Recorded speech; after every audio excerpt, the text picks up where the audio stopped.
Hi all welcome to Blasters arena. ഇന്നലെ Indian super ലീഗിൽ നടന്ന മത്സരത്തിൽ ഒരു വലിയ തോൽവിയാണ് കേരള ബ്ലാസ്റ്റേഴ്സിന് ഏറ്റുവാങ്ങേണ്ടി വന്നിട്ടുള്ളത്. എതിരില്ലാത്ത 3 ഗോളുകൾക്ക് മോഹൻ ബഗാൻ പരാജയപ്പെടുത്തി കഴിഞ്ഞു.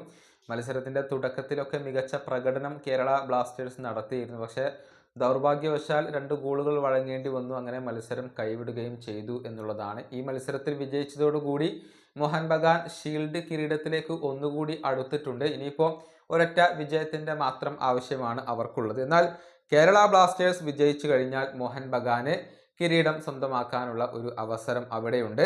അതായത് കേരള ബ്ലാസ്റ്റേഴ്സിന്റെ അടുത്ത എതിരാളികൾ FC ഗോവയാണ്. ഫെബ്രുവരി 22-ാം തീയതി ഫറ്റോഡ സ്റ്റേഡിയത്തിൽ വെച്ചുകൊണ്ടാണ് ഗോവയും കേരള ബ്ലാസ്റ്റേഴ്സും തമ്മിലുള്ള ആ മത്സരം നടക്കുക.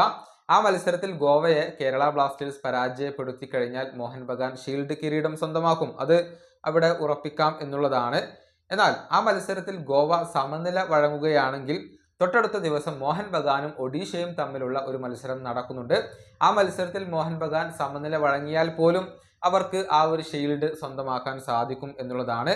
ഇനിയിപ്പോൾ കേരള ബ്ലാസ്റ്റേഴ്സിന് ഗോവ പരാജയപ്പെടുത്തി കഴിഞ്ഞാൽ മോഹൻ ബഗാനും ഒഡീഷയും തമ്മിലുള്ള ആ മത്സരത്തിൽ മോഹൻ ബഗാൻ വിജയിച്ചു കഴിഞ്ഞാൽ അവർക്ക് ആ ഒരു ഷീൽഡ് കിരീടം സ്വന്തമാക്കാം എന്നുള്ളതാണ്. എന്തായാലും കേരള ബ്ലാസ്റ്റേഴ്സും ഗോവയും തമ്മിലുള്ള ആ ഒരു മത്സരത്തിന് ഇതിൽ ചെറിയ ഒരു പ്രാധാന്യമുണ്ട്. ആ മത്സരത്തിൽ കേരള ബ്ലാസ്റ്റേഴ്സ് വിജയിച്ചു കഴിഞ്ഞാൽ മോഹൻ ബഗാന് മറുവശത്ത് അപ്പോൾ തന്നെ കിരീടം സ്വന്തമാക്കാൻ സാധിക്കും.